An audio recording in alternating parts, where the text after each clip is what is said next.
Amítofo, Amítofo. bienvenidos y bienvenidas al curso de hoy que, como sabemos, se llama Ecuanimidad y Desapego.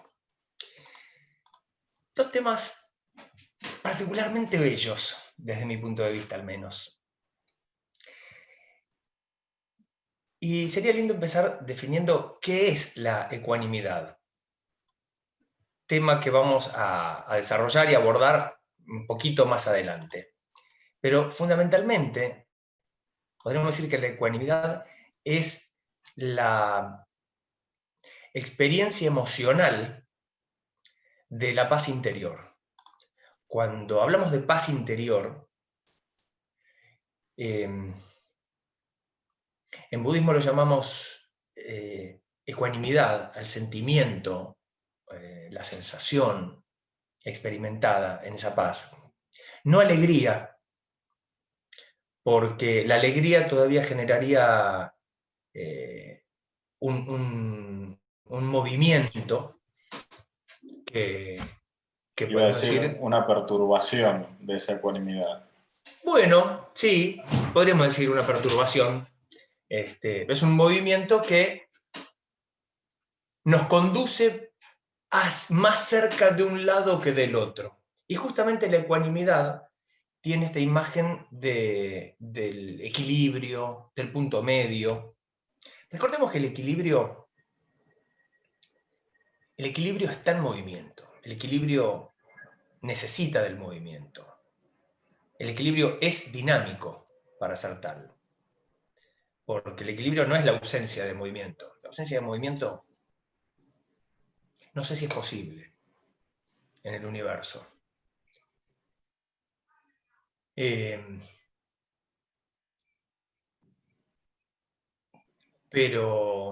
sí decía, el equilibrio es un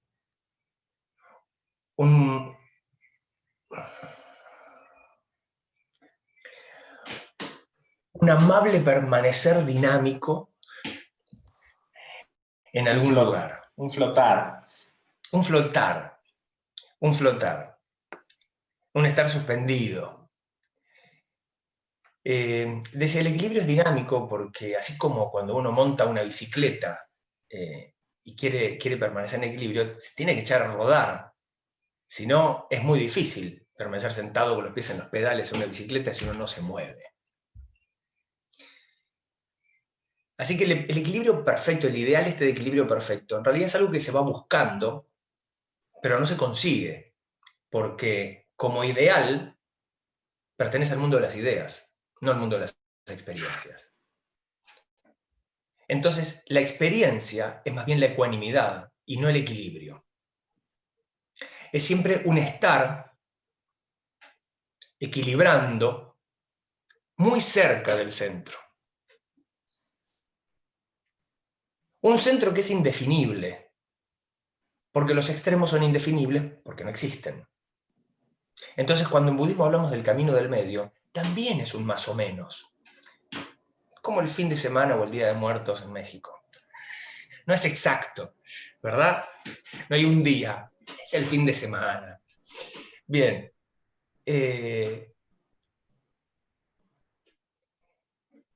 Al no haber extremos, no hay un justo medio.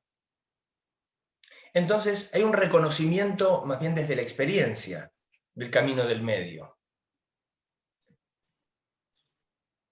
Así que la ecuanimidad será eso, será el logro de ese equilibrio dinámico, más o menos por el centro.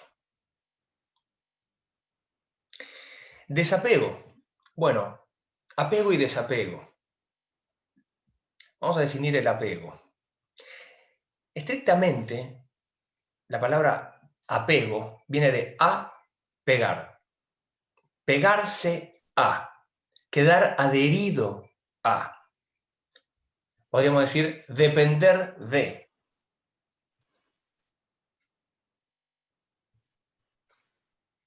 Por lo tanto, el desapego será justamente la liberación del apego. El despegarse, el independizarse emocionalmente de algo al que uno se sentía adherido, dependiente.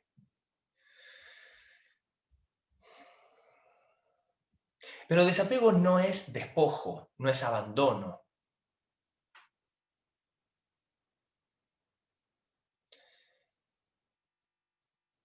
Justamente el desapego nos libera de la dependencia, la necesidad permanente de estar en contacto con aquello que nos genera esta emoción, y entonces nos podemos vincular con aquello con absoluta libertad. No con dependencia, sino con libertad. Por eso es que ecuanimidad y desapego van de la mano.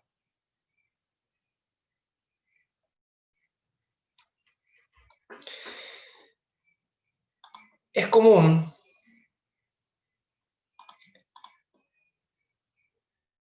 confundir el apego con el amor. Es común apegarnos a las cosas que amamos.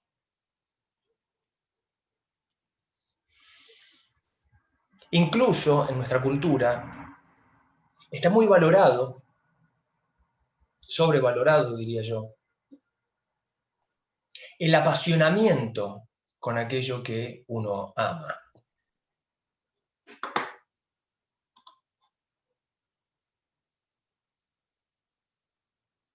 Y en realidad, si recordamos la definición de pasión, la pasión es una intensidad con la que se vive una emoción. Y en esa intensidad hay algo de pérdida de la total conciencia. En la pasión uno es arrollado, sobrepasado por la emoción. Entonces uno pierde la libertad, pierde la claridad de elección, pierde la claridad de conciencia.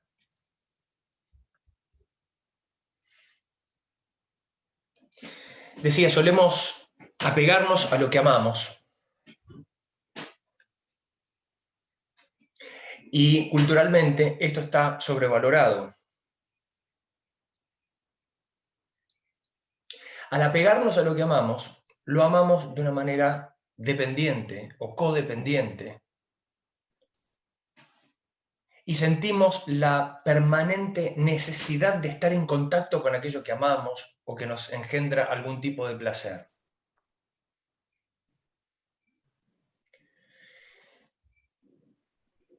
Esta necesidad de estar en contacto permanente, una vez más, nos hace perder la libertad.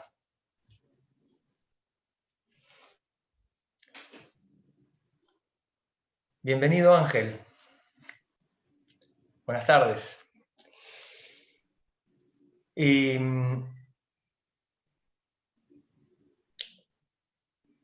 decía, culturalmente nos enseñan a amar con pasión, o a las personas, o a aquello que hacemos, o a nuestro equipo de fútbol. Tenemos que ser apasionados en lo que hacemos. Hagas lo que hagas, hazlo con pasión. Y sí, claro, si lo que nos quieren hacer es no sé, vendernos las camisetas de nuestros equipos de fútbol, vendernos autos y cosas, y más vale que seamos apasionados porque vamos a perder la libertad de elección y la claridad de conciencia. Si uno está demasiado apasionado con querer conseguir algo, querer entrar en contacto con ese algo, y va a perder la claridad de conciencia. Y si me permitís agregar, Sifu, Sí, por supuesto. La pasión, en mi experiencia por lo menos, también puede ser, independientemente de juicios de valor, puede ser un gran motor de la acción. Acción tal vez nublada y sin visión clara, pero a veces es más fácil empezar a accionar desde el motor de la pasión en términos del esfuerzo que requiere, que no. No quiere decir que esto sea un accionar, no sé, ni noble, ni acertado para uno, No, en general claramente. hecho en conciencia, ¿no? Entonces, Obviamente, a un empleador, por ejemplo, le resirve que estés apasionado con lo que hace su empresa. Por supuesto, por supuesto. Muchas veces, lógicamente, la pasión es motor de la acción. Los deseos son motor de la acción. Y, y las pasiones, los deseos, suelen nublar nuestra claridad de conciencia, suelen nublar nuestra vista. Vale decir, una acción pasional suele ser una acción impulsiva, de la que muy probablemente nos arrepintamos más tarde. Veo sonrisas porque evidentemente reconocen algo de esto en vuestro pasado. Sí, directamente se tapó la cara. No, no, claro, sí dice, no, no, lejos de mí, ¿verdad? Bien. Por eso en budismo hablamos tanto del desapego de los deseos y el desapego de las pasiones. De hecho, es algo que recitamos cada vez que nos reunimos a practicar Zazen. Los deseos y las pasiones son innumerables, hago el voto de liberarme de ellos. ¿Y por qué debería yo liberarme de los deseos y las pasiones? ¿Qué significa desapegarme de los deseos y las pasiones? ¿No tener más deseos? ¿No tener más pasiones? ¿Se puede no tener más deseos? ¿Se puede acaso no desear? Bueno, la respuesta es no. No se puede no desear. Y no hay por qué pretender no desear. Como dije al principio, desapego no es despojo, no es abandono. Desapegarse de los deseos es independizarse afectivamente de ellos. Independizarse de la necesidad de entrar en contacto con o el objeto deseado o con el acto mismo de desear. ¿Qué quiero decir con esto? Sabemos por experiencia que el acto de desear es inacabable. Hoy deseo una cosa. Si con suerte consigo aquello que deseo, al rato ya estoy deseando otra cosa.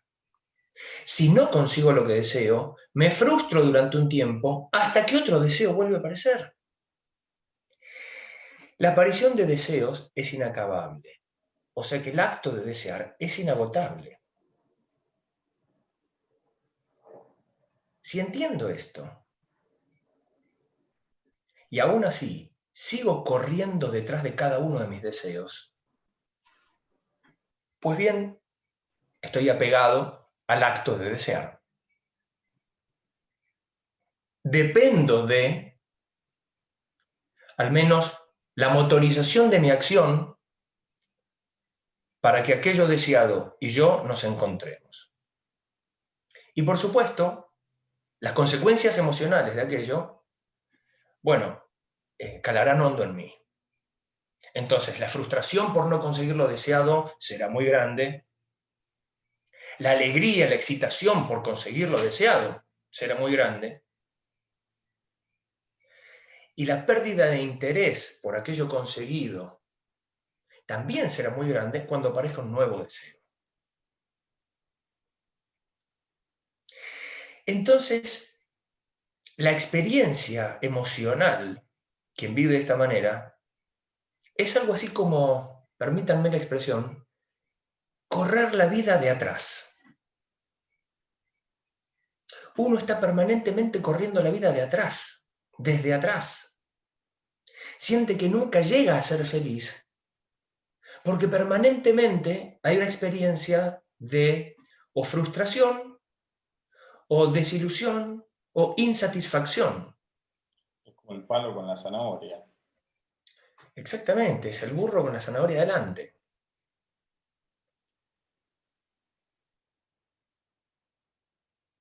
Es muy común que la gente tenga la experiencia de insatisfacción permanente en su vida. Este es el origen de la insatisfacción, el apego al acto mismo de desear. Desapegarse del acto de desear como decía antes, no es dejar de desear. Es simplemente entender la naturaleza del acto de desear. Y entender entonces que mis deseos no son más que eso, solo deseos. A veces pueden coincidir con la realidad y se satisfacen. A veces no coinciden con la realidad y no se satisfacen. Claramente ahí lo que cambia es mi estado emocional, no la realidad. La realidad es. La realidad no se adecua a mis deseos. Mis deseos coinciden o no con lo que sucede.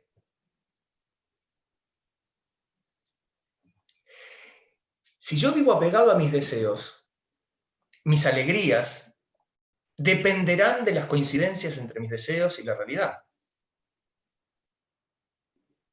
Y digo mis alegrías, no mi felicidad. Porque quien vive apegado a los deseos difícilmente logra la felicidad. Porque la felicidad no puede ser la consecución de todos los deseos. Eso es imposible. Y el deseo, el acto de desear es infinito. De Por eso. objetos para desear. Uf. Entonces, la felicidad no puede ser conseguir todo lo deseado todo el tiempo. Es un sinsentido.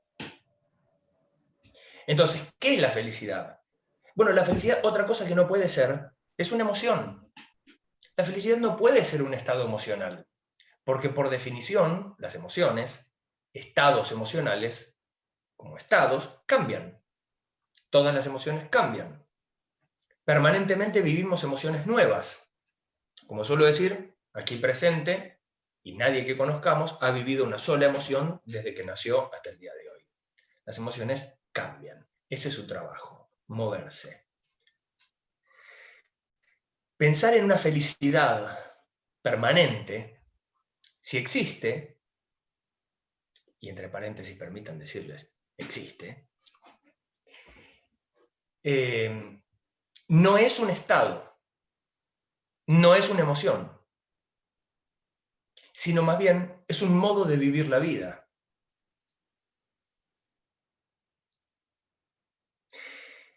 Si yo logro vivir la vida que quiero vivir, si logro ser quien quiero ser, entonces alcanzo lo que llamamos la realización. La expresión natural de mi ser ocurre naturalmente en mi vida cotidiana. Minuto a minuto, respiración tras respiración, mi ser se expresa genuinamente, tal cual soy. Por lo tanto, uno no se siente feliz, se sabe feliz. Uno puede sentir alegría, pero no la felicidad en este sentido. Y la alegría pasará cuando nos alejemos del estímulo que nos genera esa emoción. Entonces, de esta manera, uno puede ser feliz y estar triste. Y aquí nos encontramos con lo que yo suelo decir que es una gigantesca ventaja del idioma español. En el idioma español gozamos de la posibilidad de diferenciar los verbos ser y estar. Hay otros idiomas en los que no se puede hacer esa diferencia. El inglés, el francés. El verbo ser y el verbo estar son el mismo verbo. El español nos ofrece esta ventaja gigantesca. ¿Y por qué es una ventaja? Porque la diferencia entre ser y estar es radical. Ser alude a un modo de vivir la vida, a esta expresión natural de quién es uno. Mientras que estar, justamente, alude a un estado y por lo tanto está sometido al cambio. El ser, lógicamente, también está sometido al cambio, pero los cambios del ser son mucho más ecuánimes, son mucho más suaves. Progresivos. ¿Cómo? Progresivos. Son más progresivos y más bien, diría yo que los cambios que ocurren en el ser, cuando uno se ocupa y es consciente, se corresponden con una evolución natural, con una maduración. No cambios bruscos de dirección, como pueden ocurrir en el estar. El estar, lógicamente, está ligado a los sucesos de la vida cotidiana. Un vehículo atropella a mi perro y lo mata y estoy triste. Y luego me llaman por teléfono y me cuentan que nació mi sobrino y estoy contento.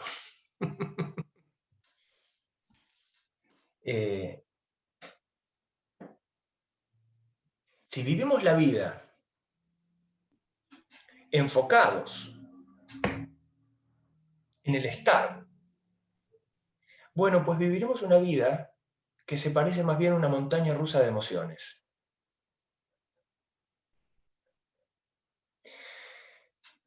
Es agotador, porque uno va atravesando una paleta de emociones gigante en tiempos muy cortos. Resulta abrumador. Ahora, si uno hace foco en el ser, uno se ocupa de expresarse genuinamente a sí mismo en cada cosa. Uno se ocupa de ser quien quiere ser. Uno se ocupa de tener claro quién quiero ser, qué pretendo de mí, a dónde quiero llegar, qué soy.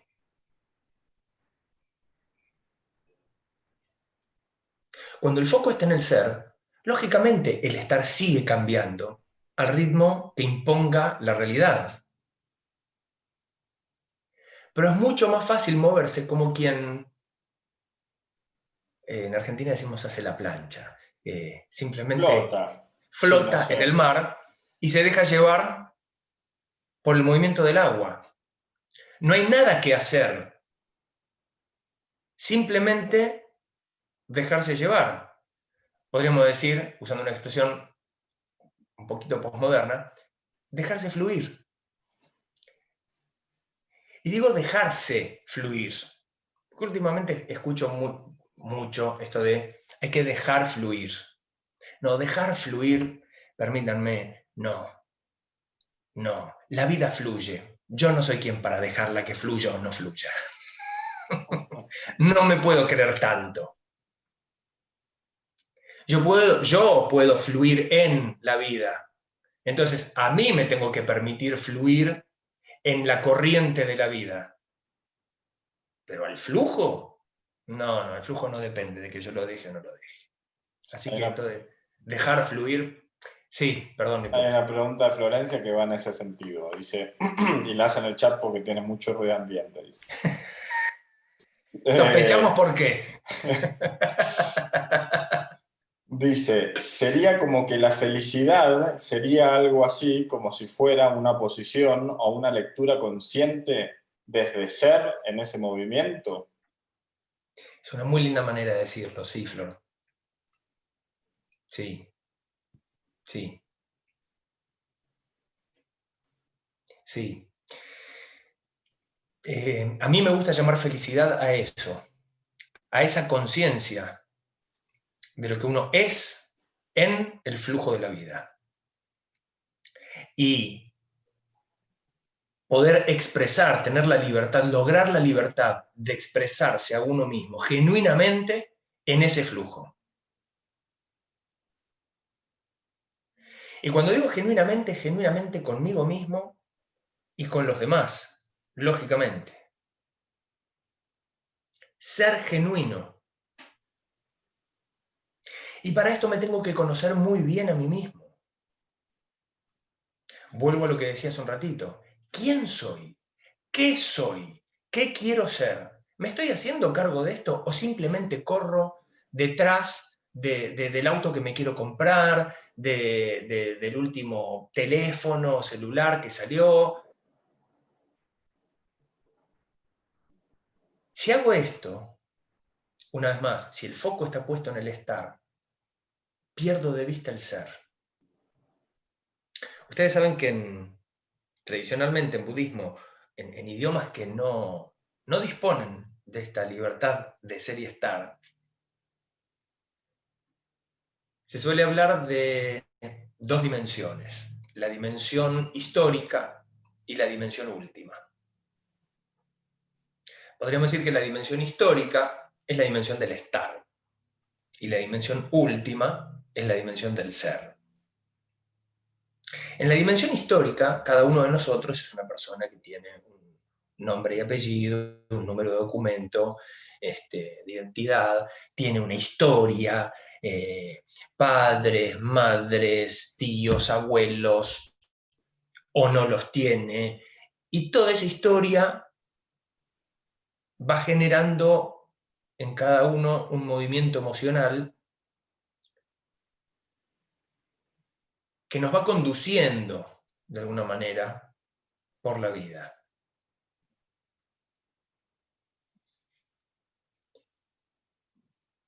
En la dimensión última,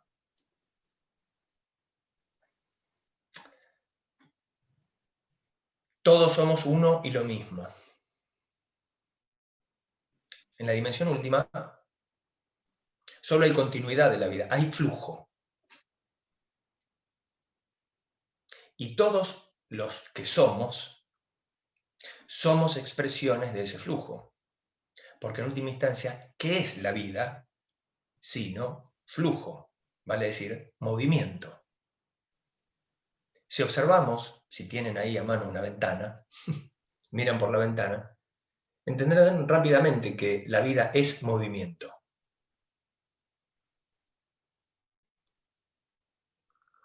Y así como se mueven las ramas de los árboles, o las aves surcan el cielo, o las gatas van saltando por ahí por el jardín como las veo, también así me muevo yo.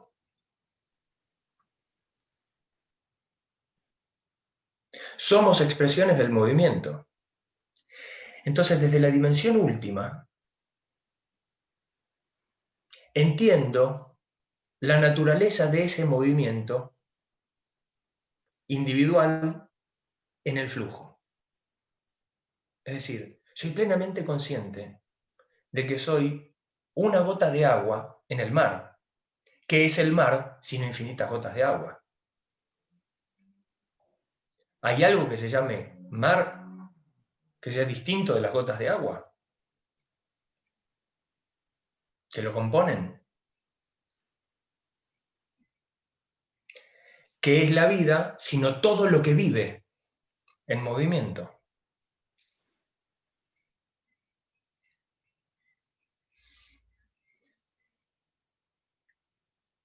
Así, desde la dimensión última, yo soy el Sifu, pero también soy Nippur, soy Sayuri, soy Florencia, Ángel, Marcelo, Sidi, los que van a ver el curso grabado, los que no ven el curso. Soy Gandhi, soy Hitler, soy un pájaro, un gato, la rama de un árbol o el viento que lo mueve.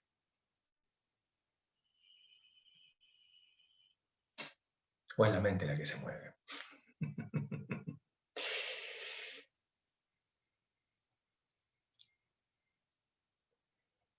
Esto es la dimensión última, que la podríamos asociar al ser. Entonces me pregunto, ¿cuál es mi aporte como gota de agua? ¿Cuál es mi expresión genuina de este movimiento? Y aquí surge una tercera dimensión, que alguna vez en otro curso Marcelo la mencionó, que es la dimensión de la acción. Si no, todo esto queda en una hermosa filosofía que podemos comprender. Y bueno, ¿y qué hacemos con esto? Bueno, la dimensión de la acción es la que manifiesta esta conciencia, este modo de entender. La dimensión de la acción es donde me expreso genuinamente, es la expresión.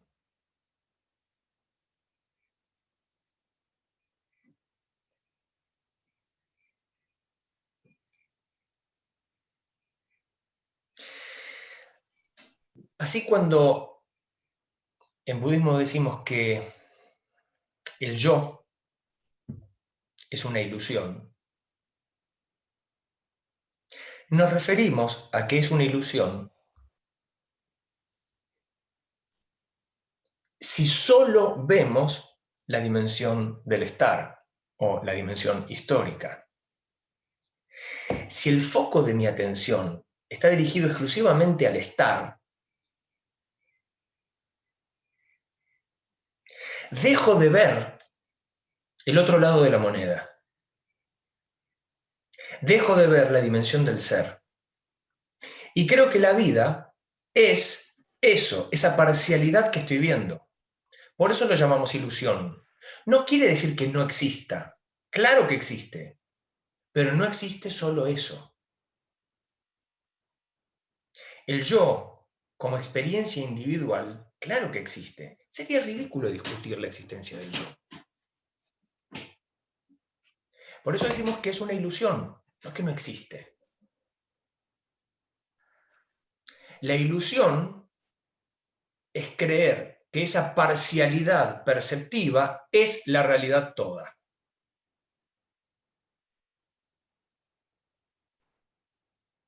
Lo mismo ocurriría si solo pudiera ver la dimensión del ser o la dimensión última, lo cual es bastante menos común. En general, a aquellos que solo ven la dimensión última, bueno, los humanos solemos encerrarlos en neuropsiquiátricos y llamarlos esquizofrénicos.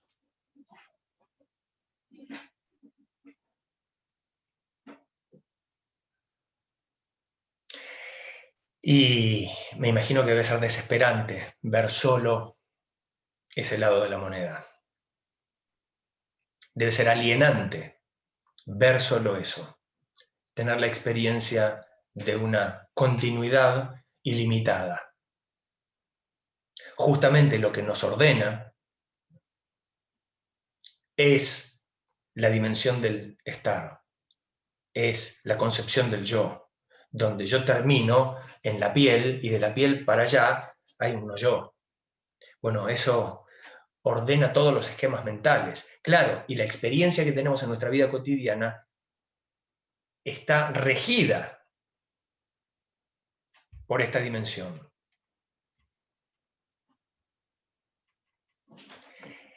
Esta dimensión es la que ligamos con lo que llamamos dualidad. En la dualidad, yo soy yo porque no soy todo lo otro. Entonces las cosas para identificarse se dividen, se separan.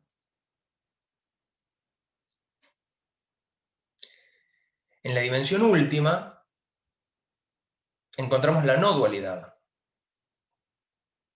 porque solo hay flujo manifestado en infinitas formas.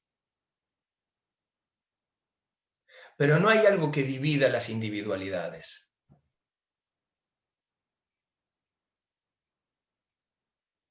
Es la dimensión del no yo.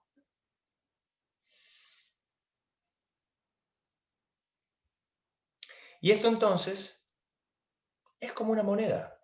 Tiene dos lados. Como en una moneda, no puedo ver los dos lados al mismo tiempo. Vale decir, mi atención no puede estar dirigida, enfocada en las dos dimensiones al mismo tiempo. Por eso le llamamos foco de la atención. Si hago foco, será en un lado. Pero claro, como cuando veo una moneda, si estoy viendo la cara de la moneda, no ignoro que existe seca o cruz.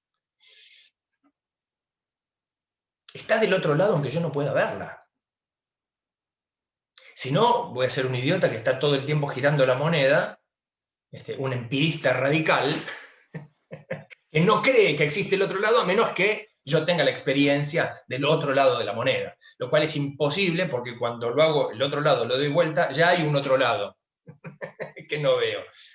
Es insoportable la vida de esa manera.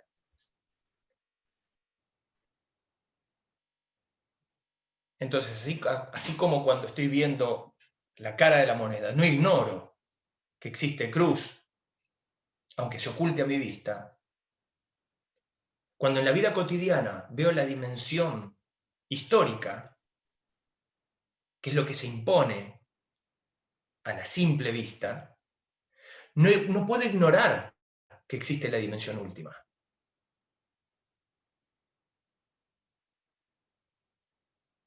Y es ahí donde puedo concebir al todo, integrado, o mejor dicho, como a mí me gusta decir, integral, porque integrado es que alguna vez estuvo desintegrado. Es integral.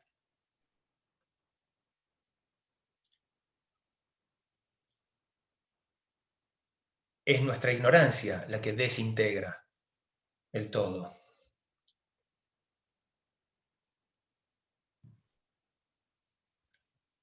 Al poder percibir entonces, o sea, si el foco de mi atención está en la dimensión histórica y sé que existe la dimensión última, tengo una experiencia integral de la vida. Y es necesario, cada tanto, dar vuelta a la moneda y hacer foco en la dimensión última. Particularmente nosotros hacemos eso bastante seguido en cada práctica de Zazen.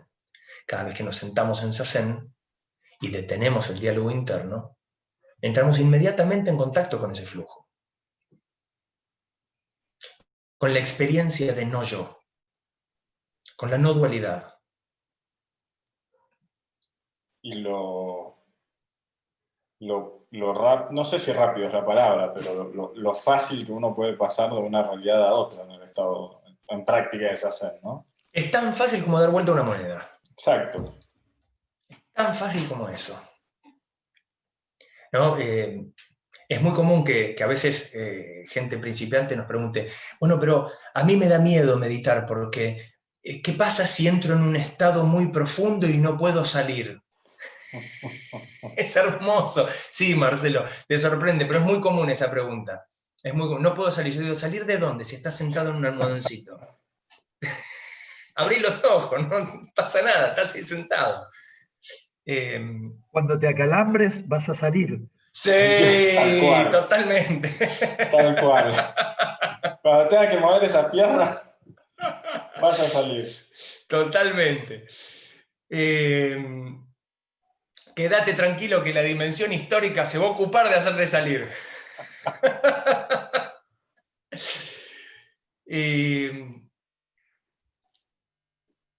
Así que cuando uno empieza a tener esta experiencia, el ejercicio de pasar como de una dimensión a la otra, uno se va amigando, se va familiarizando con estas dos dimensiones, y es muy fácil tener la experiencia integral, entonces. De este modo, ocurre en nosotros algo maravilloso, que es, aunque nuestra vida cotidiana se desarrolla en un contacto mucho más pleno con la dimensión histórica,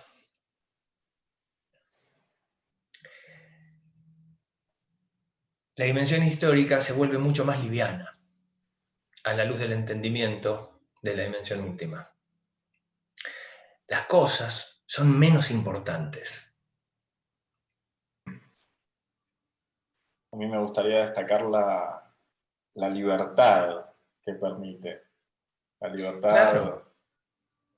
justamente con esto que decís, ¿no? Que tiene que ver de si uno puede pasar, si una puede pasar fácilmente o sin demasiado esfuerzo a la dimensión última y tomar distancia, bueno, las cosas son mucho más livianas y igual de la otra forma, ¿no? también uno puede, si las cuestiones en la dimensión última lo llevan a uno tal vez, como decíamos antes, no es despojo, ¿no? Entonces, tener también presente la dimensión histórica, desde la dimensión última, permite un contacto absolutamente compasivo con Sí, todo. sí, sí, porque hay una experiencia de ser uno y lo mismo con todo, con el resto Al, de las experiencias de la vida. al mismo tiempo de que uno puede ver la diferencia que hay Claro, entre uno y el otro. esa es la experiencia integral. Eso es lo integral de esta experiencia. Qué difícil de explicar qué es. Sí, sí, porque bueno, como todo lo que es experiencia, es intransmisible. Por eso es tan importante para nosotros la práctica, sentarnos a meditar. La práctica es fundamental porque más tarde, más temprano, esta experiencia sucede. Y cuando sucede en nosotros, hay una comprensión cabal de esto que estamos diciendo, que claro, sin tener la experiencia, estos son bellas palabras. Y en realidad son solo palabras que describen o intentan describir, como meros dedos que apuntan la luna, esa experiencia. Hola María, buenas tardes.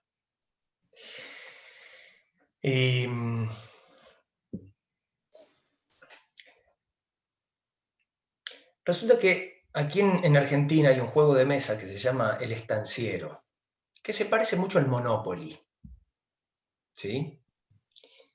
Pero es la versión argentina y gauchesca del Monopoly.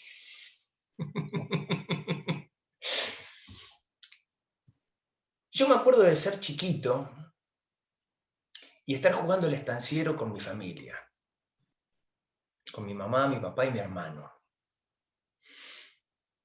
Y me emocionaba la idea de comprar la provincia de Buenos Aires, ¿no? Lo que jugaron el estanciero, se acordarán que la provincia de Buenos Aires era como la más cara y la que más dividendos le dejaba a uno si la conseguía y los otros pasaban por allí.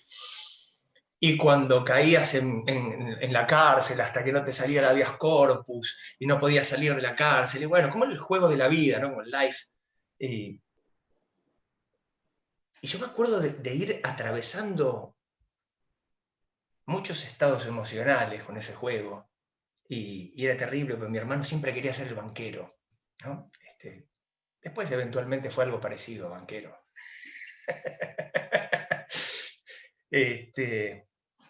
Y yo eventualmente fui algo parecido, un observador de las situaciones. Yo iba atravesando todas esas emociones y, claro, yo era el más chiquito y perdí rápido. Me quedé sin dinero, llegué a la bancarrota y salí del juego. Mi hermano, mi mamá y mi papá siguieron jugando. Y yo me fui re enojado a dormir, re enojado. Me acuerdo de estar subiendo las escaleras, refunfuñando y yéndome a dormir enojado. Me decían, no, pero quédate acá, no, ya no juego más, no juego más. Y cuando me acosté en mi cama sentí una liberación enorme. Me di cuenta que era un juego. Y que mañana podía jugar otra vez. Me di cuenta que nunca había comprado Buenos Aires ni la había perdido. Que nunca había ido a la cárcel ni nunca había en realidad necesitado un recurso de habeas corpus para salir. Solo estaba en el comedor de mi casa jugando un juego. Sí, Marcel. Me hiciste acordar, no sé si se me escucha bien porque a Sí, veces perfecto.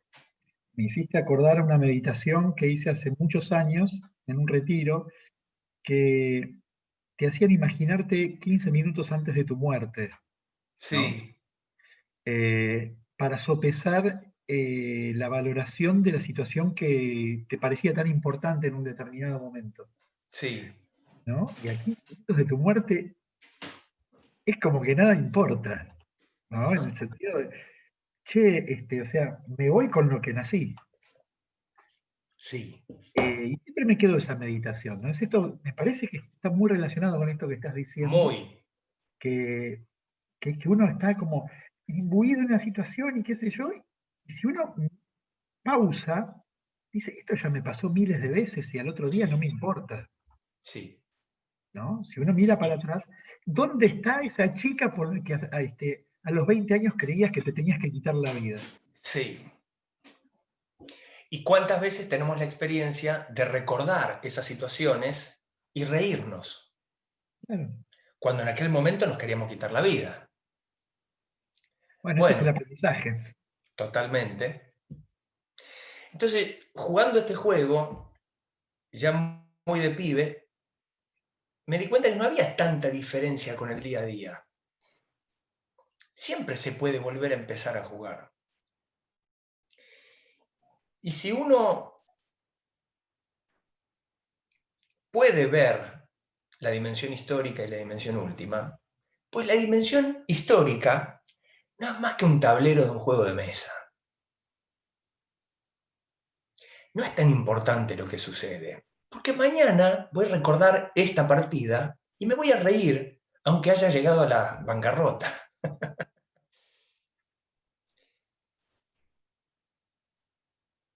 Un poco esa imagen es la que me conduce a esta experiencia de que la vida cotidiana se hace mucho más liviana a la luz de la conciencia de la dimensión última. Sí, casualmente, acá cuando damos el curso de introducción al budismo, a mí me gusta mucho decir que, justamente para explicar la dualidad y la no dualidad, que cuando terminamos de jugar al Monopoly, en general no salimos a la calle a ver dónde están los hoteles que compramos y a No, entrar claro, y a decir, discúlpeme, yo compré este hotel.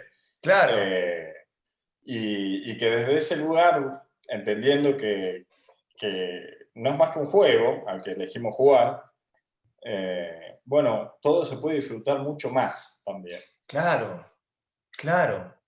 Todo pierde trascendencia. Y esto nos conduce a un entendimiento experiencial del desapego del ego.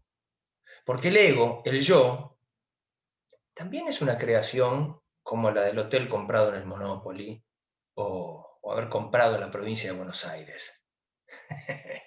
Comprar la provincia de Buenos Aires, esa es una buena expresión. Eh,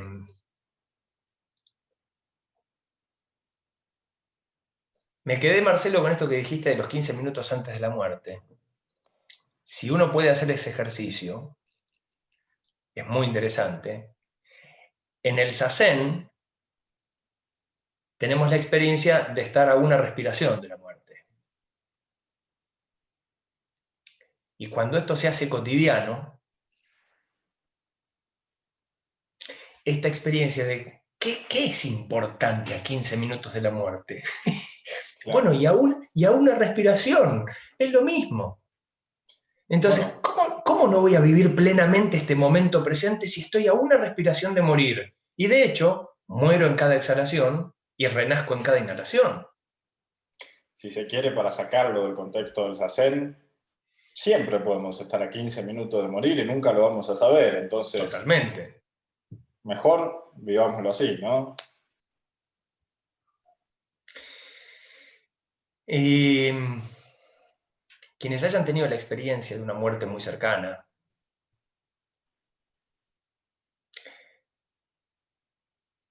habrán tenido sin duda la sensación de que todo pierde trascendencia al lado de aquello. Todo pierde relevancia.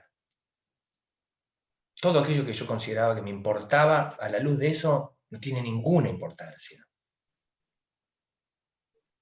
Pero ocurre que luego seguimos viviendo y nos olvidamos de aquello.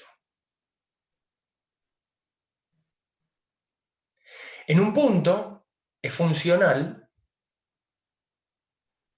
para poder seguir en contacto con la energía de vida y no estar permanentemente en contacto con la energía de muerte. Sin embargo, a veces entramos en ese canal y olvidamos que estamos a 15 minutos de la muerte, o a una respiración, como les guste decirlo. Lo olvidamos.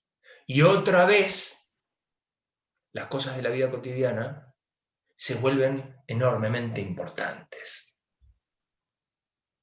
Una vez más, caemos en la trampa de ver solo un lado de la moneda. Una vez más, dejamos de tener la experiencia integral de la vida.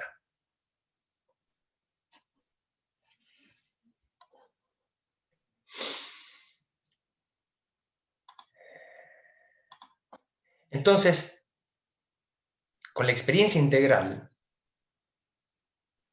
ya no hay una discusión entre dualidad y no dualidad.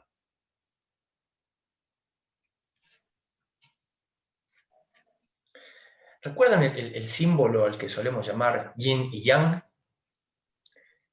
En realidad el símbolo se llama Tai Chi. Solemos asociar la palabra Tai Chi al arte marcial, esos movimientos lentos y fluidos. Y en realidad, bueno, el arte marcial se llama Tai Chi Chuan. Chuan significa puño en chino, por extensión, estilo de combate. Es el estilo de combate del Tai Chi. El Tai Chi es el símbolo formado por los aspectos yin y yang. Tai Chi significa los extremos supremos. Tai, grande, supremo. Chi, extremos. Esos extremos son yin y yang, que en realidad son extremos aparentes, porque si recordamos el símbolo, cuando yang, blanco, llega a su plenitud, surge el germen de yin, y cuando yin, negro, llega a su plenitud, surge el germen de yang. E incluso en plena plenitud, valga la redundancia, siempre hay un puntito del opuesto. Es decir, lo bueno necesita de lo malo para ser definido. Si no, ¿a qué puedo llamar bueno? Si no tengo lo malo para compararlo. Un árbol no es alto per se. Es alto al lado de otro árbol que es más bajo. Al lado de un rascacielos, bueno, el rascacielos es más alto que el árbol. O sea que el árbol no tiene la cualidad de la altura. Necesitamos de los opuestos para definir las cosas en los términos de la dualidad.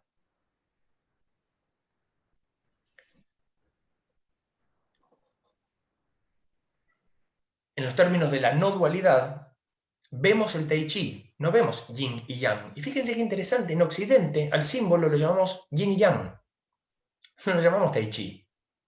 Tai Chi es el nombre del símbolo completo.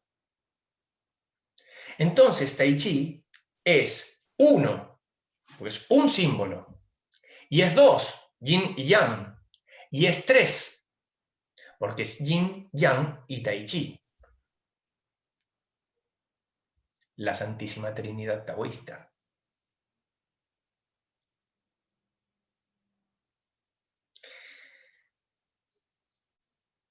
Que son tres, pero es uno y lo mismo.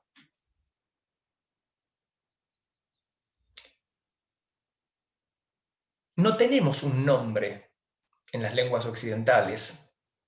No hay palabra para la experiencia integral de la vida. La dimensión histórica, la dimensión última, dualidad, no dualidad. ¿Y la comprensión integral? ¿Cómo nos gusta separar de este lado del mundo? ¿Viste?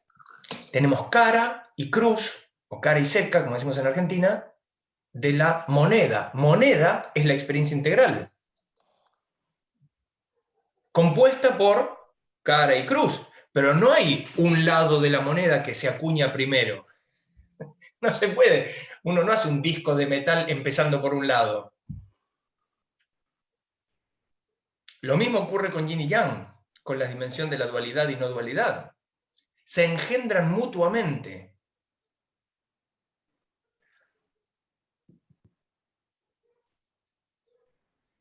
carecemos de una palabra para esta experiencia integral. Aquí Marcelo en el chat dice, esto que dice Nippur pasa con la medicina occidental también. Nunca vemos el todo, siempre lo dividimos.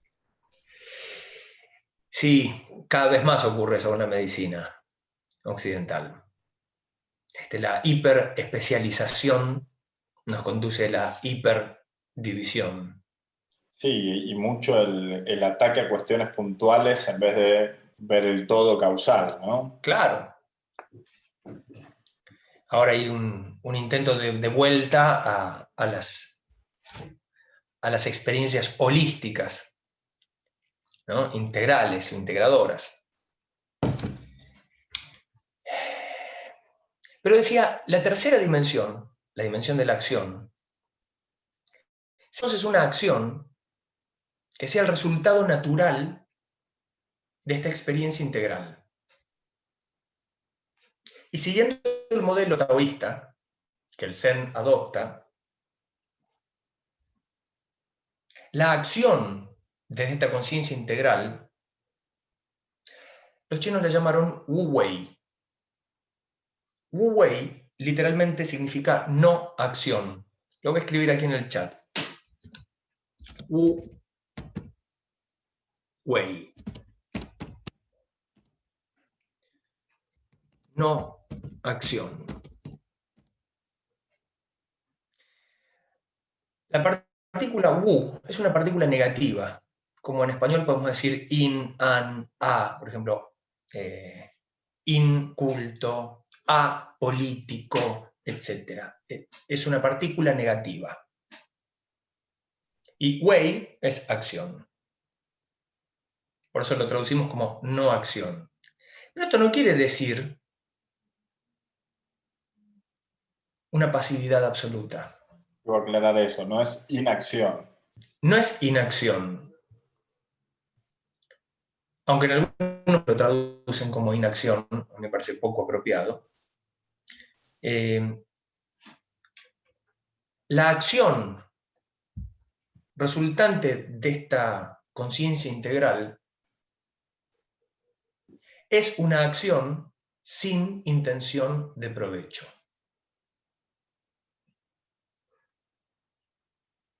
Es decir, aunque obro, aunque actúo, la acción no es el resultado del deseo del yo.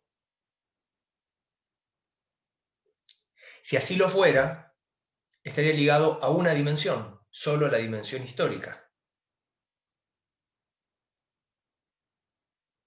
El yo es la experiencia individual de la dimensión histórica. El no yo es la experiencia de la dimensión última. La acción integradora o resultado de la conciencia integral no puede estar ligado a una de las dos dimensiones. Tiene que ser algo que esté, como decíamos al principio, más o menos en el medio. Una expresión propia de la ecuanimidad. Entonces, será una acción que lógicamente la manifiesta el individuo, pero no surge del deseo del individuo, no surge del deseo del yo.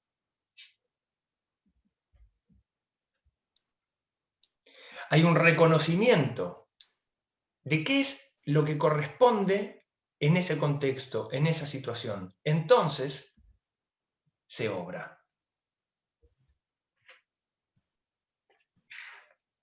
Acción sin intención de provecho. ¿Quieres decir algo, Nippur? Sí. No, quiero hacer una pregunta como para desarrollar. Como dijiste recién, lo correcto, lo apropiado, creo que dijiste. Lo apropiado, sí. Lo apropiado sí, no hay palabras muy justas para esto. Claro, lo apropiado según qué, Sifu. Qué molesto que sos.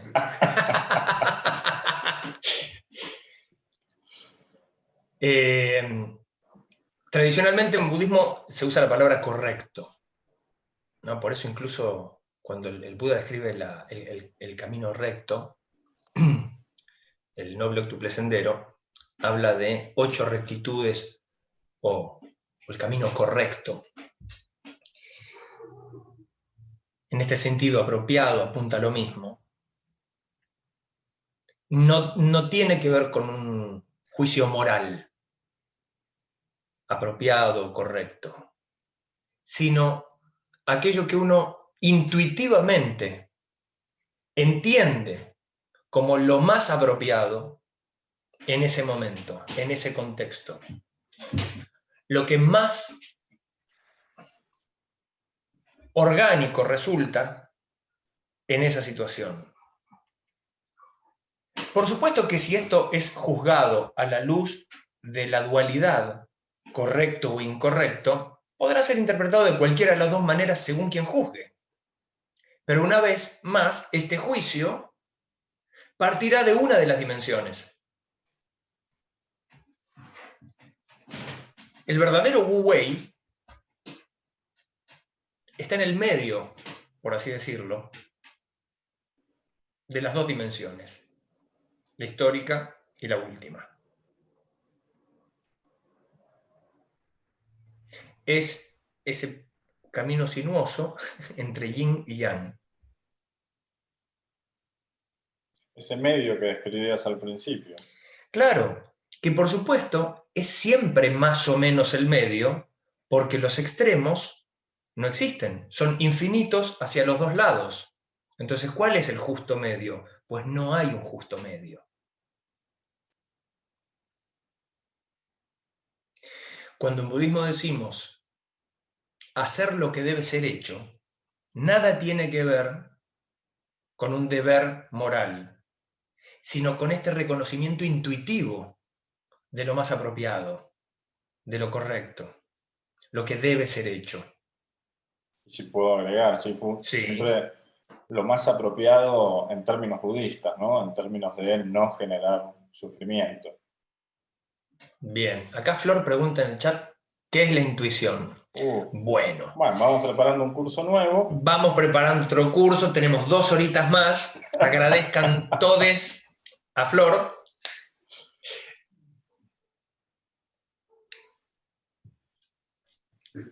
¿Qué es la intuición?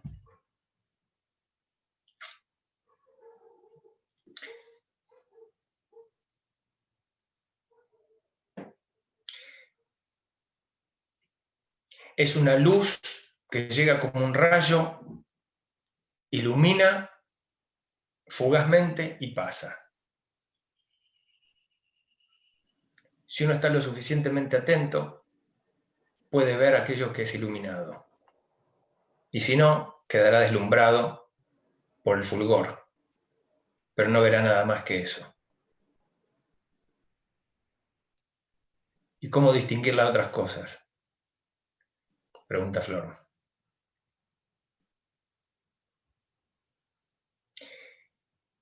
A través de su naturaleza misma. Porque te das cuenta que aquello que viste no tiene nada que ver con un producto de tu mente. No es el resultado de un pensamiento.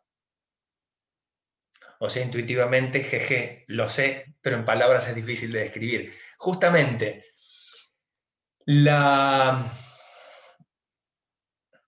es difícil hablar de la intuición, porque la intuición es una experiencia que se corresponde más bien con la dimensión última.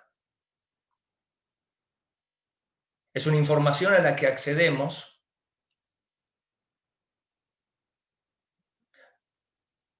podríamos decir, es una información a la que accede el yo, pero que proviene desde el no yo. Muy bueno. ¿Te gustó? Me encantó. Yo te diría que es como la muestra gratis que nos da el universo de que hay una dimensión última, que hay un no yo.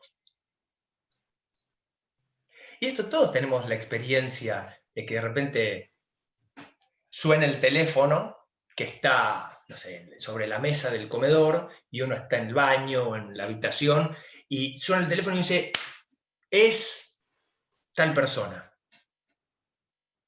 Y uno va, agarra el teléfono y en el identificador ve que es esa persona. O esta cosa es que uno hace 3 días que está pensando en alguien que hace muchísimo que no ve, salís a la calle y ¡pum!, te lo encontrás. ¿De dónde viene esta información? Ahora, si suena el teléfono de 10 veces, yo quiero adivinar quién es, seguro que no le pego ni una. Porque ahí, querer adivinar, la intención surge del yo. Producto del intelecto. Y del deseo. Quiero adivinar quién es para comprobar tal o cual cosa sobre mis capacidades esotéricas de adivinación.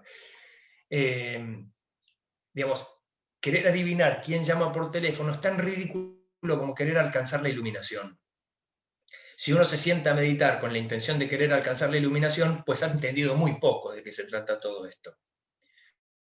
Uno justamente debe sentarse en Zazen como una expresión del Wu Wei, sin intención de provecho. Simplemente me siento ahí a meditar y que ocurra lo que ocurra. Lo más probable es que lo que ocurra es que se me duerman las piernas. Y punto. Lejos, lejos de que alcance la iluminación. Se me van a dormir las piernas, se me van a calabrar, me va a doler la espalda. Estos iluminados están todos locos. Yo pensé eso la primera vez que fui al templo.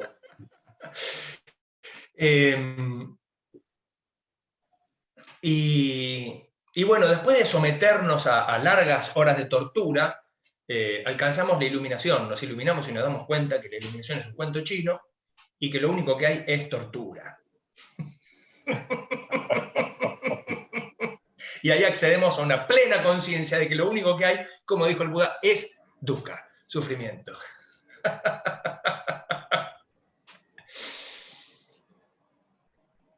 La experiencia de iluminación es una experiencia intuitiva. Es un rayo que te parte la cabeza. Y dura lo que dura un rayo. Pero una vez que el rayo te golpeó, ha cambiado por completo tu vida. La experiencia de iluminación es así de súbita. Es como cuando uno dice, me cayó la ficha, ¿no? Me cayó el 10, ¿no? En México, el 20. Me cayó el 20. Bueno, Casi. era media iluminación. Me cayó el 20. Aquí en Argentina decimos, me cayó una ficha. Cuando uno le cae la ficha, es una experiencia súbita. No es un suceso, no es un proceso. La iluminación es un suceso. Ahora, el cambio que surge en uno se expresa en un proceso de vida.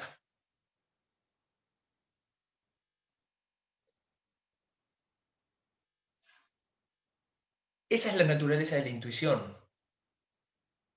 En budismo le llamamos praña.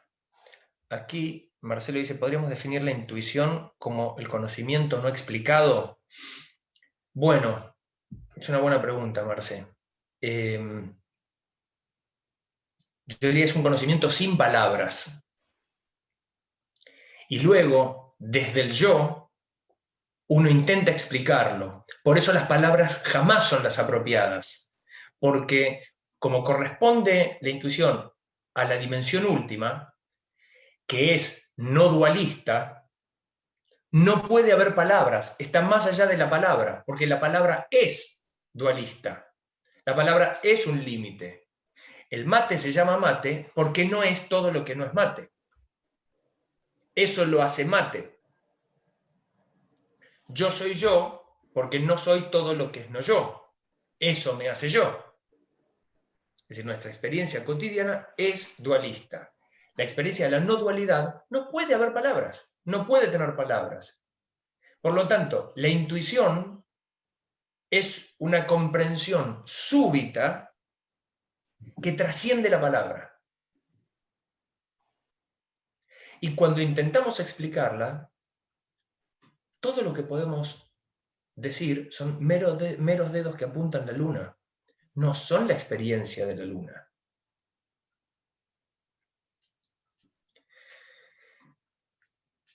Y esto yo lo suelo asociar a la experiencia del amor, de estar enamorado. Una persona que no se ha enamorado nunca, le pueden hablar del amor, puede leer 20 poemas y una canción desesperada, y puede leer a Neruda, y entenderá palabras bonitas, y hasta tal vez le resulten cursis. Pero por más que lea a Neruda, no va a tener la experiencia del enamoramiento. Ahora, cuando esa persona tenga la experiencia y se enamore, y tenga que explicar qué es el amor, bueno, muy probablemente recita a Neruda. Muy probablemente recurra a las mismas palabras cursis que todos buscamos para explicar eso. Entonces, muy difícilmente haya palabras para explicar la experiencia, porque es experiencia. Y la experiencia es intransmisible. Con las palabras apenas podemos describir pálidamente, sin hacer demasiada justicia, a la experiencia.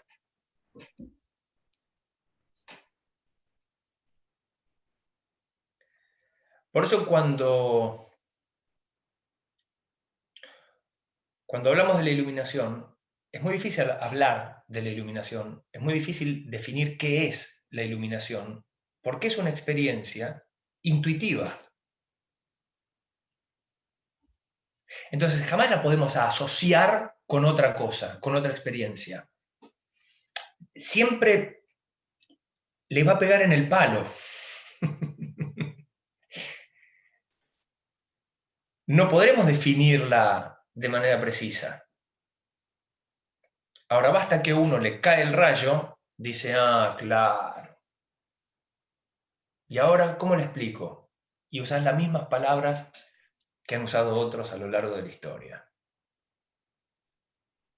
Que ahora, con esta experiencia, cobran otra dimensión por completo.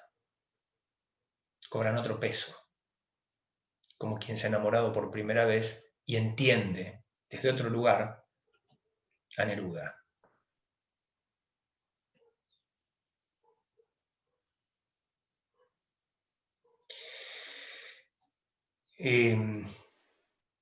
Por eso en Zen insistimos tanto con la práctica.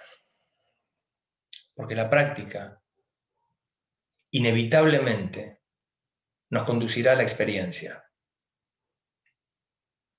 Ustedes saben que Bodhidharma, el monje indio que llevó lo que hoy conocemos como el Zen, desde la India a China, en el siglo VI de nuestra era,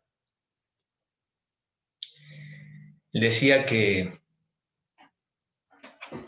se lo voy a leer literalmente, la frase de Bodhidharma, es hermosa, va a ser mucho más ajustado que lo que yo recuerdo de la frase. Él decía, transmisión especial por fuera de las escrituras, independencia de palabras y letras, indicación directa del espíritu humano, intuición de la naturaleza y del estado búdico. Esto es prácticamente lo que definió el Zen. Transmisión especial por fuera de las escrituras. ¿Qué quiere decir? No vas a encontrar la iluminación en los sutras. Los sutras son poemas de Neruda que expresan el amor, pero no vas a tener la experiencia de enamorarte porque lees a Neruda. Perdón, solo para aclarar, los sutras son los discursos que dio Siddhartha. Son parte fundamental de las escrituras canónicas del budismo. Muchas gracias por la aclaración. Por lo tanto, para Bodhidharma era importantísimo, era trascendental, que la transmisión del Dharma, la transmisión del budismo, estuviera especialmente por fuera de las escrituras. Es decir, las escrituras son una apoyatura de la experiencia, pero no vamos a encontrar la experiencia en las Escrituras. Independencia de palabras y letras. Una vez más, apunta a la experiencia. E independencia de palabras y letras. Una vez más, no despojo, no eliminación de las palabras y letras. Podríamos decir desapego de palabras y letras, porque sabemos que las palabras y letras son solo dedos que apuntan a la luna. Indicación directa del espíritu humano. Intuición de la naturaleza y del estado búdico. Cuando dice la naturaleza, puede tener esto un doble sentido. De la naturaleza o incluso de la naturaleza búdica. Por eso dice, y del estado búdico. Esto es intuición directa de que somos Buda, de que somos el Tao, de que somos lo absoluto, el infinito, el flujo, movimiento, no dualidad, dimensión última. Intuición directa, entonces, de que somos todos uno y lo mismo. Sifu pregunta Ángel en el chat, para el Zen, ¿qué sería el espíritu? Qué buena pregunta.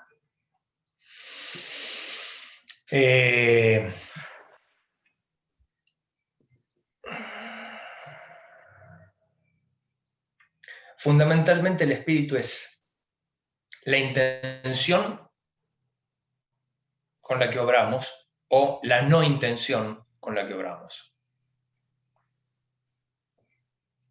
No tiene que ver con el alma, ya que, como sabemos, para el budismo todo, no existe nada que podamos llamar alma o yo. Es decir, no existe nada que sea una sustancia permanente e inmutable, y mucho menos que sea individual. Por lo tanto, cuando hablamos de espíritu, hablamos de espíritu en el sentido de con qué espíritu estás haciendo tal cosa. ¿Con qué intención? ¿Con qué ánimo? Y en este sentido, el espíritu más puro del Zen es el Wu Wei. Es acción sin intención de provecho. Que esto es reflejo de la compasión, para decirlo de otra manera, podemos decir, es una acción compasiva. Es decir, una acción que puede generar un bienestar o traer beneficios, no a mí, sino a muchos. Entre los cuales puede estar incluido, por supuesto. Pero en el genuino Wu Wei no hay una diferenciación entre yo y los otros. Entonces, es simplemente una acción que reporta beneficios a los seres sintientes.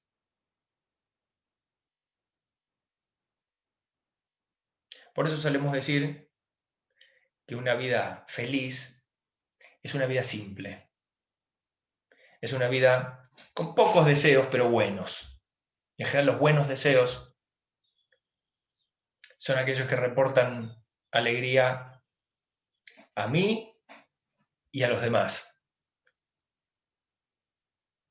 Aquellos deseos que solo me reportan alegría a mí son más bien caprichos. No son tan importantes. Esto no quiere decir que sean malos, ¿eh?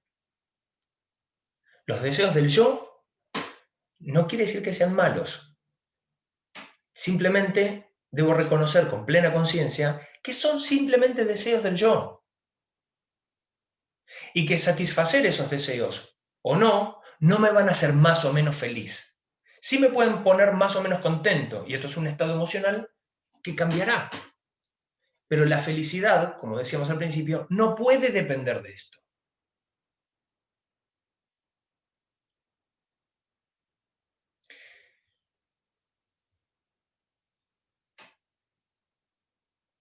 Justamente la felicidad, yo creo que felicidad es sinónimo de libertad. Es decir, libertad y felicidad son palabras que apuntan a la misma experiencia desde aspectos distintos, desde facetas diferentes. Como decía hace un rato, la felicidad es el resultado de ser quien quiero ser. Entonces, mi modo de vivir la vida se vuelve feliz. La felicidad es el modo en que vivo la vida. Y cuando yo entiendo esto, y una vez más, entiendo la vida de manera integral, desde la dimensión histórica y la última, difícilmente un suceso de la dimensión histórica pueda conmover el modo en que vivo la vida.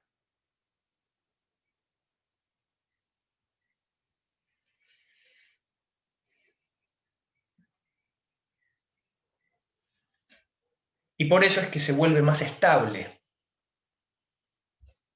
Los cambios no son tan abruptos en la dimensión última, en la dimensión del ser.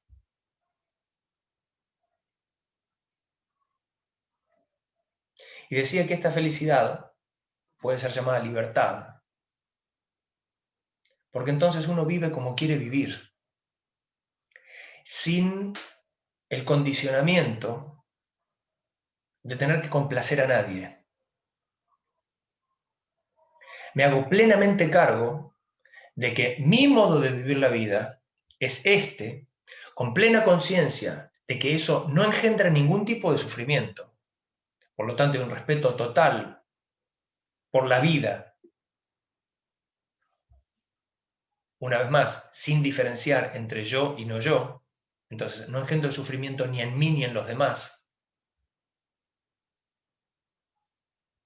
Y eso implica una responsabilidad de igual tamaño, de igual dimensión que la libertad. Podríamos decir, libertad y responsabilidad son dos lados de una misma moneda. Porque cuando alcanzo la libertad de vivir como quiero vivir, de ser quien quiero ser, bueno, no tengo nadie a mano para echarle las culpas de mis fracasos, de mis errores. Porque yo he elegido hacer tal o cual cosa, emprender tal o cual camino, que me conduce hacia éxitos o fracasos, que por supuesto serán juzgados de esa manera desde la dimensión histórica. Desde la dimensión última no existen tales cosas.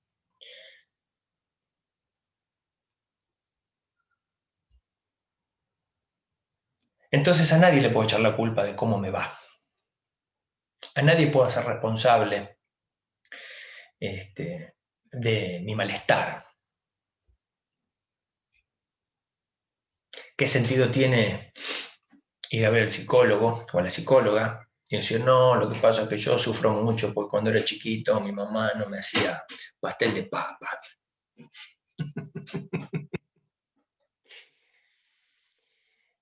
Y mirá, flaco, no te hizo pastel de papa, hacete un pastel de papa ahora. Y no, pero yo quería que me lo haga mi mamá. Y sí, pero no te lo hizo.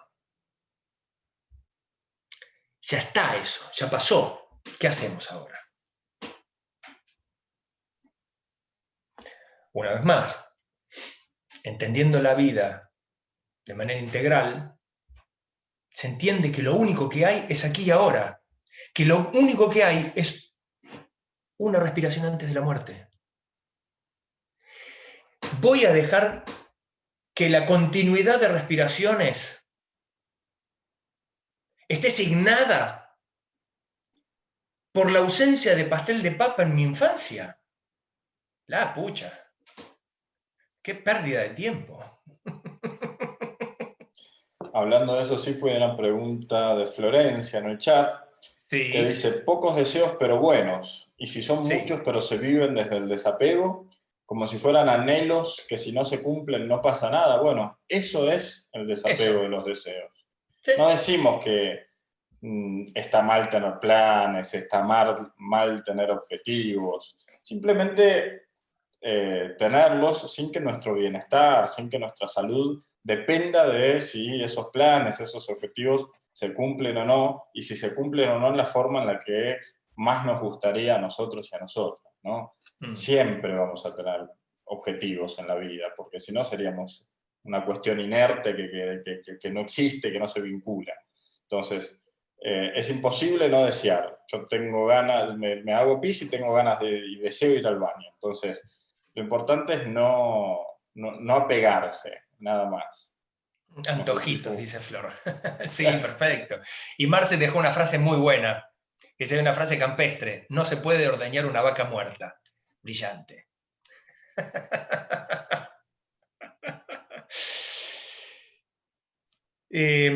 Así que la libertad y la responsabilidad, volviendo al punto, son dos lados de la misma moneda. Y eso es lo que nos hace libres. Ser responsables de nosotros mismos. Ser responsables de no engendrar sufrimiento. Entonces, soy quien quiero ser. Y entiendo, incluso,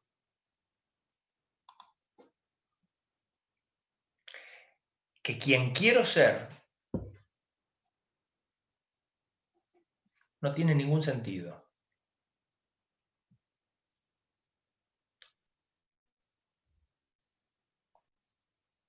¿Qué trascendencia tiene? Desde la dimensión última, la elección que haga, la expresión de mi ser. Puedo elegir infinitas formas de ser. ¿Cuál es la correcta? La que yo encuentro correcta. Incluso puedo ser alguien distinto cada día. Sería un poquito alienante.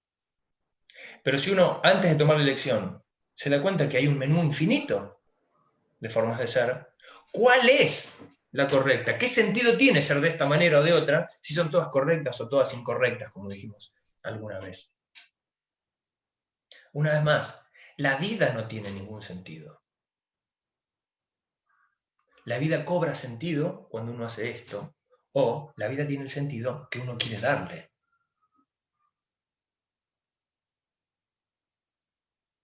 Entonces, ni siquiera mi elección de cómo ser puede ser correcta o incorrecta.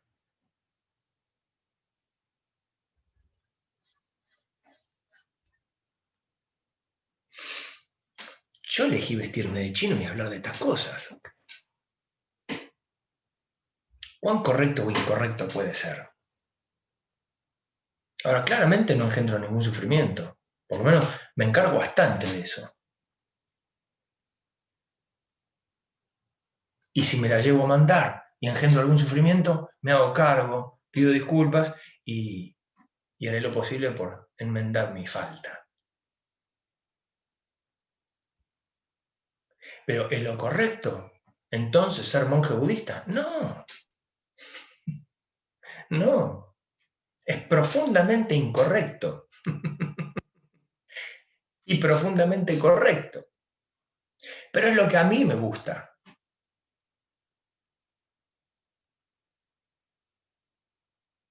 Entonces, como lo disfruto, pues vivo la vida disfrutando. No engendro ningún sufrimiento. Ganar, ganar. Y esto es lo que cada quien se tiene que plantear. Yo encontré esta forma, pero no es más que una forma.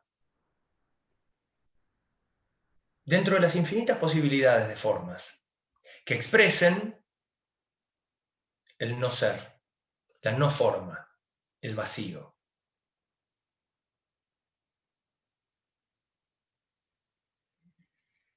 Pero para expresar ese vacío es necesario una forma.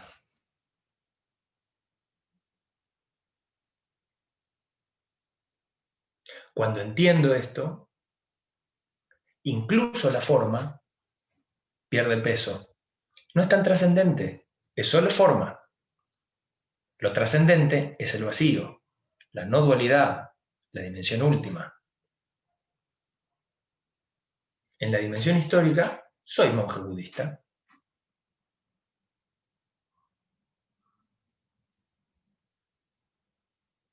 Entonces no nos apegamos a las formas. No me apego ni a ser monje, ni al budismo mismo. Porque es solo una forma. No es que solo los budistas alcanzan la iluminación. No, no hay que ser budista para iluminarse. Y además, iluminación es la manera que tenemos los budistas de mencionar esa experiencia. Pero seguramente hay otras maneras de mencionarla. Esa experiencia no tiene religión.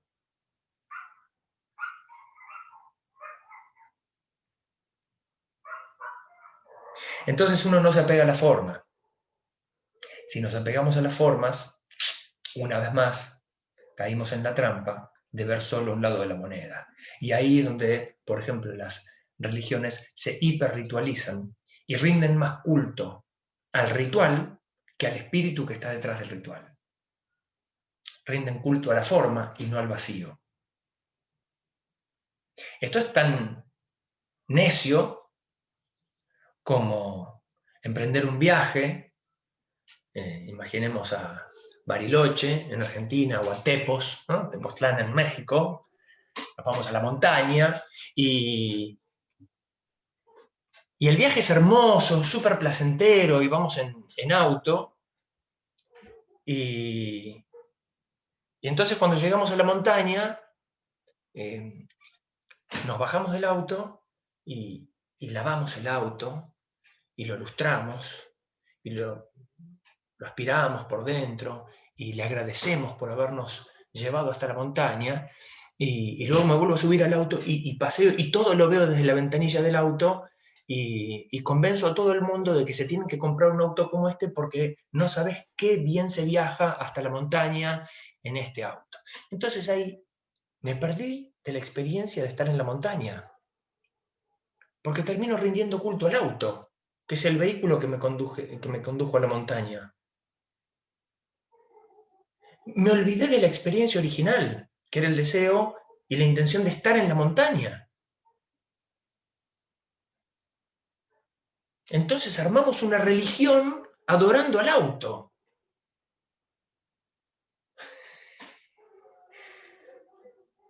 Eso es perderse en las formas.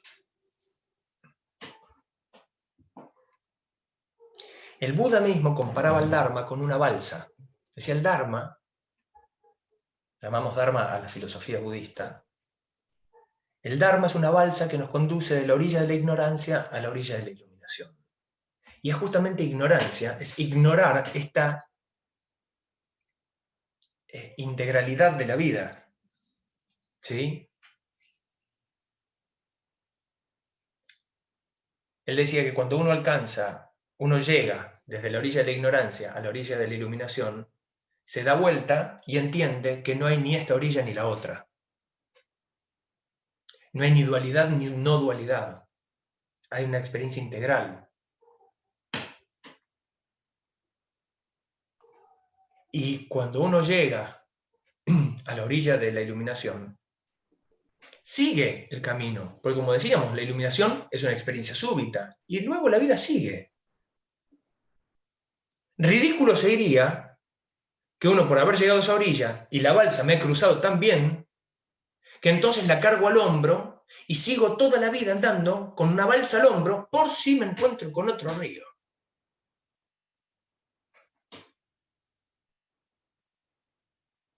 Así el Buda mismo decía que el Dharma era una balsa y que cuando uno alcanzaba la iluminación, ya la balsa no tenía ningún sentido. O le vamos a rendir culto a la balsa.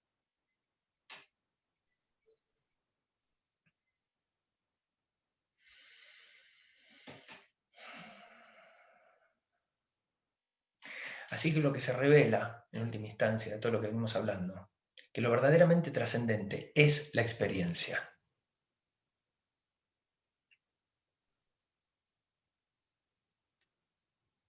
Y es por esto que para nosotros, particularmente para nuestra sangha, la Sangha Dhammapada, es tan importante tanto la práctica como la formación, el estudio. Sabiendo, como decía Bodhidharma, que en las palabras no se encuentra la experiencia. En la práctica, sola, tampoco, porque si uno no tuviera las palabras, no sabe ni qué buscar en la experiencia, en la práctica. Y tal vez hasta si tiene la experiencia no sabe cómo entenderla. Cuando se integran conocimiento y experiencia, bueno, ahí tenemos la integración de las dos dimensiones. El ser y el estar. La dimensión histórica y la dimensión última. Y eso es lo que llamamos Prañaparamita, la perfección de la sabiduría. Praña es la sabiduría intuitiva. Paramita es perfección. La perfección de la sabiduría es la intuición más el conocimiento, integrados.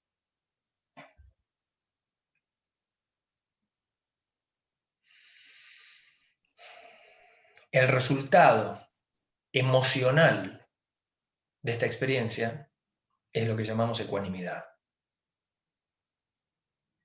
Entonces, al entender todo esto, uno no se apasiona ni con las alegrías ni con las tristezas, ni con los éxitos ni con los fracasos. Todo se vuelve bastante más liviano y en general las experiencias suelen sacarnos una sonrisa. No son tan importantes. Lo importante es atravesar las experiencias. Eso es estar vivo.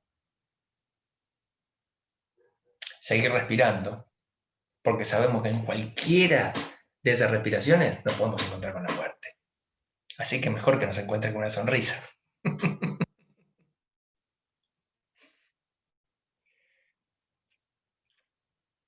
¿Alguna pregunta? Porque ya se me va a secar la lengua de tanto hablar. Sí, hoy estamos bastante callados, ¿eh? Sí, ¿no? No te queríamos interrumpir, le dimos al chat. Es cierto. A mí me pasó que fue súper claro, o sea, todo lo que diste hoy, y me pareció incluso hasta como que aclara cuestiones de otros encuentros. Entonces, por ahí, por eso también se iba como respondiendo preguntas anteriores, por eso también quizás hayamos estado más callados. Además que se dio lo del chat. Qué bueno. Bueno, esto que decís, Flor, de que se van aclarando otras cosas, esto es lo que nos sucede a todos los que andamos por este camino. Es muy común que acá en el templo o allá en el dojo en México también nos digan, a veces vengo y te escucho decir más o menos lo mismo, pero no hay mucho más, ¿viste? Yo suelo repetirme, no tengo mucho para decir, ¿no? Pero a fuerza de repetición voy convenciendo a la gente. No, el entendimiento del Dharma es muy profundo. Digo el entendimiento, porque cuando uno aborda el Dharma, el contenido teórico no es tan vasto, no es tan difícil de abordar, pero las implicancias de su entendimiento, las capas de profundidad que tienen, son infinitas. Entonces, a medida que vamos repitiendo y nos vamos encontrando otra vez con una manera diferente de abordar el mismo concepto, al haberlo escuchado ya y al haberlo entendido de una manera y ahora lo entiendo de otra, entonces puedo profundizar e ir una capa más abajo. Esto es una experiencia que nos ocurre a todos. A mí me pasa particularmente que incluso a veces estoy ofreciendo un curso, estoy hablando de estas cosas y mientras hablo entiendo algo más. Por eso a mí me resulta tan interesante cuando hacen preguntas, porque me conducen por caminos mentales que yo solo no suelo andar. Entonces me ayudan a comprender lo que ya sé desde otros lugares. Y eso enriquece mi entendimiento. Sí, Marce. Uno en soledad repite pensamientos una y otra vez, ¿no? Claro. Y las mejores preguntas, a mí me pasa esto, son las que te desacomodan y te dejan una pregunta funcionando, ¿no? Claro. No es una pregunta para ser respondida instantáneamente, es como queda flotando. Sí, bueno, por eso usamos mucho los koans en el Zen. Es o una pregunta, o una frase, o una imagen que queda ahí dando vueltas, acechando nuestra intuición. Porque no se puede responder desde el cerebro frontal. No se puede responder un koan desde el pensamiento semántico, el pensamiento lógico. Justamente el koan apunta a la intuición. Y ahí queda dando vueltas, acechándonos, hasta que de repente te estás bañando y ¡ah! La viste.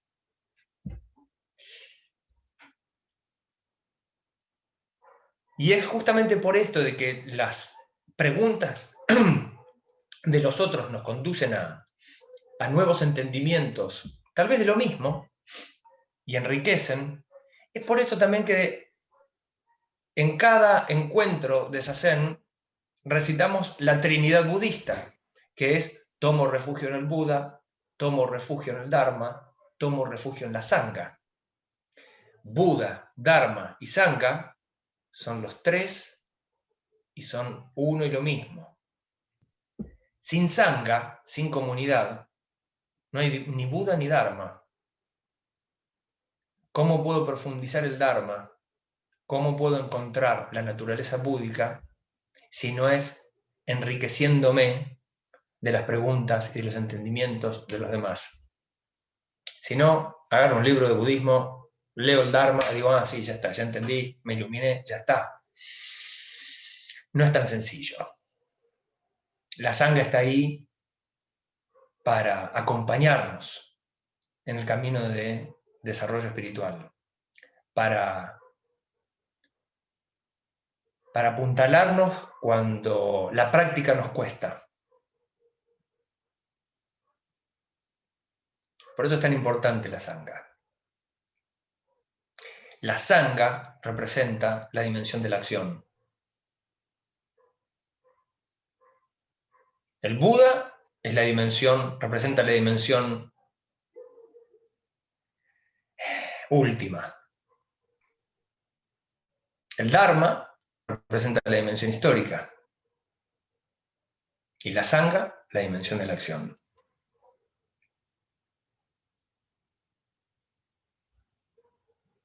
La pregunta de Sidi. Sí, Sidi. Te escuchamos.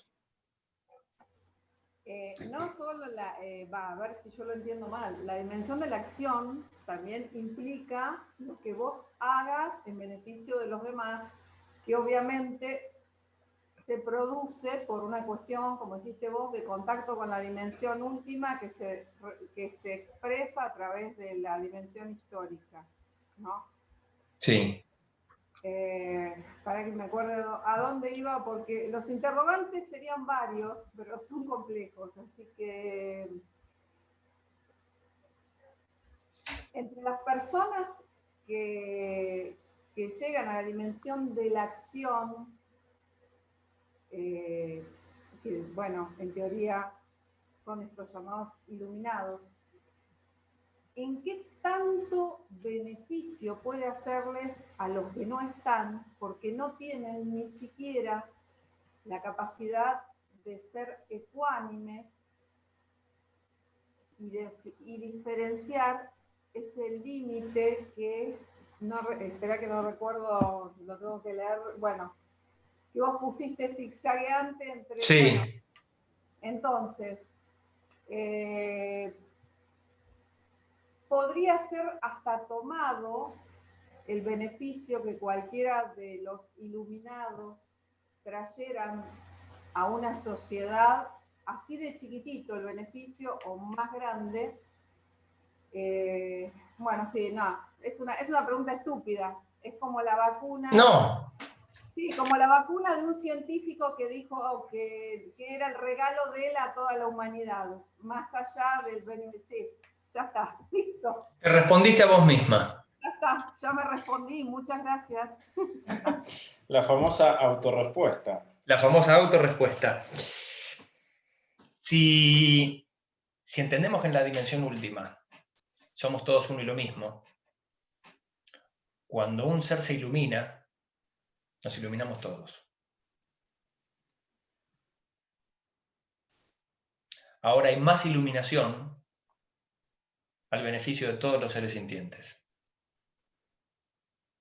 Cuando un ser se ilumina, entiende que no hay un yo que se iluminó. La iluminación siempre estuvo ahí,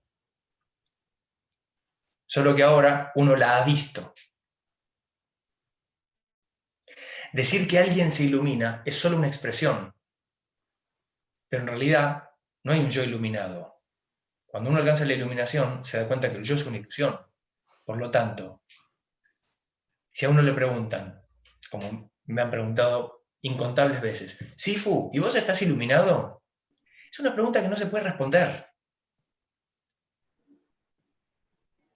Porque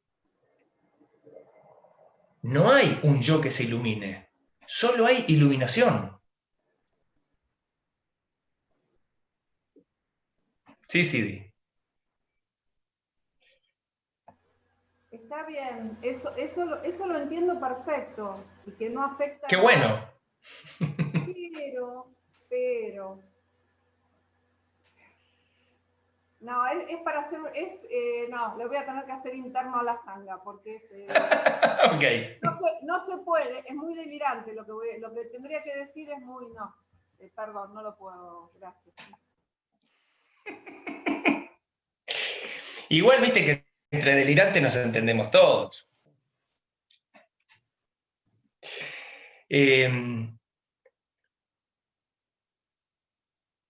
Vuelvo a esta idea. Cuando uno alcanza la iluminación, uno desaparece. Solo hay iluminación. Entonces, a la pregunta, Sifu, ¿y vos estás iluminado? Solo se puede responder con un koan. Para intentar que esa persona que preguntó intuitivamente capte la experiencia. Porque desde la lógica, desde la dimensión histórica, cualquier respuesta será incorrecta. Entonces, hasta muchas veces, un koan que responde a esa pregunta es sí. ¿Sí, vos estás iluminado? Sí. Ah, ¿alcanzaste la iluminación? No. No hay yo que se ilumine. ¿Pero cómo? Ah, bueno, a meditar.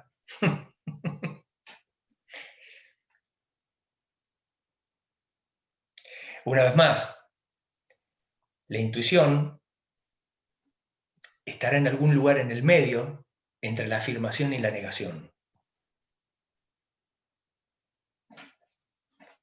Por eso, en general, como decía Huineng, el sexto patriarca del Zen, en general, y no lo tomen como una regla para responder cualquier koan,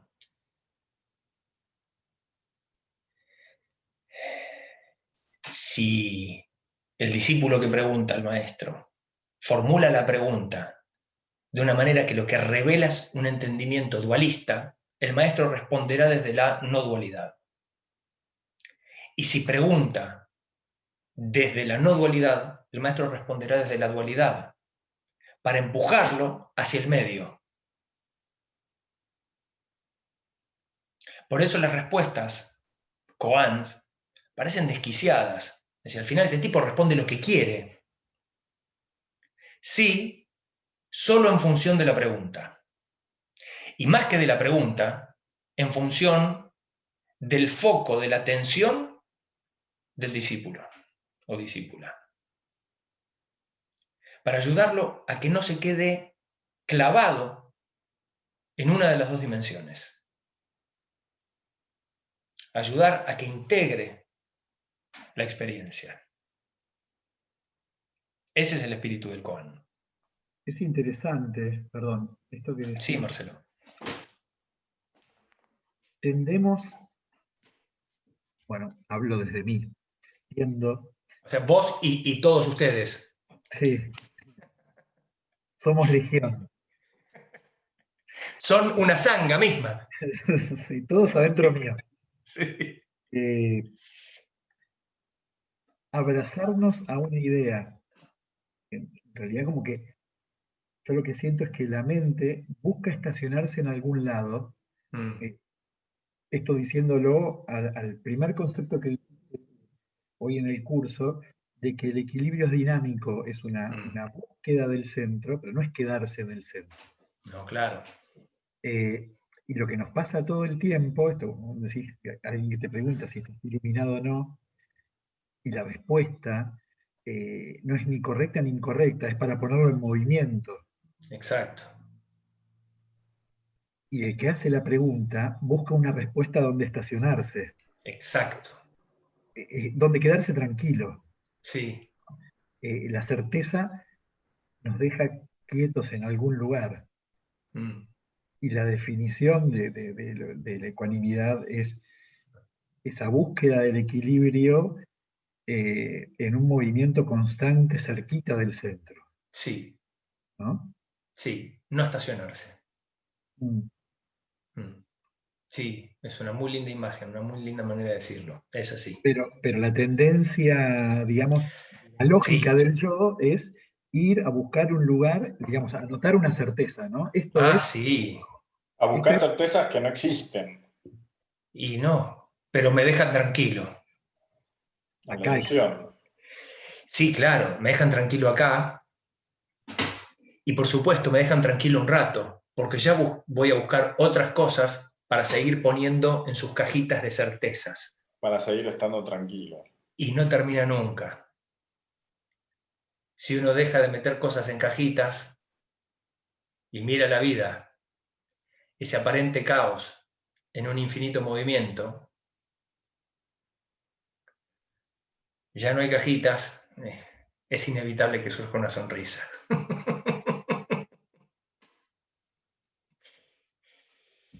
Bueno, mis amigos y mis amigas, un hermoso encuentro el de hoy. Me hicieron hablar mucho. Un hermoso encuentro. Les dije que a priori eran dos conceptos muy bonitos, el de desapego y ecuanimidad. Están íntimamente relacionados. Busquemos el desapego y amaremos al mundo de una manera mucho más libre. Andaremos por la vida sonriendo. ¿Te muestro una cosa ahora que no interrumpo? Sí, María, sí. Mirá lo que tenía acá. ¿Lográs verlo? Me vuelvo loco, el estanciero. Lo tenía acá al lado. Buenísimo. Lo tenía acá al estás lado. cargando, qué lindo, María. Gracias por compartir eso. Todo el tiempo que vos hablabas, yo decía, no lo puedo interrumpir para mostrar esto. Pero lo tenía acá al lado. Qué bien, qué bien. Hermoso. Intuición. Impecable. Un día te invito a jugar. Por favor, te lo pido. Por favor, te lo pido. Termina la pandemia y nos juntamos a jugar un estanciero. Está todo entero, Pero completo, todo. ¿Eh? Qué lindo. Pero hay que dejarlo ganar al Sifu para que supere el trauma del infancia. El trauma infantil. Tiene que comprar Buenos Aires. Ay, me voy a llevar mi habeas corpus bajo la manga. Total, en esta manga entran un montón de cartas. Mirá. Cualquier cosa entra ahí. Bueno, gente querida, un verdadero placer. María, gracias por mostrar el estanciero. Genial. Que tengan una hermosa tarde, una hermosa noche y un lindo fin de semana. Nos Igualmente vemos para la próxima. todos. A mí, Tofo. A mí, Tofo.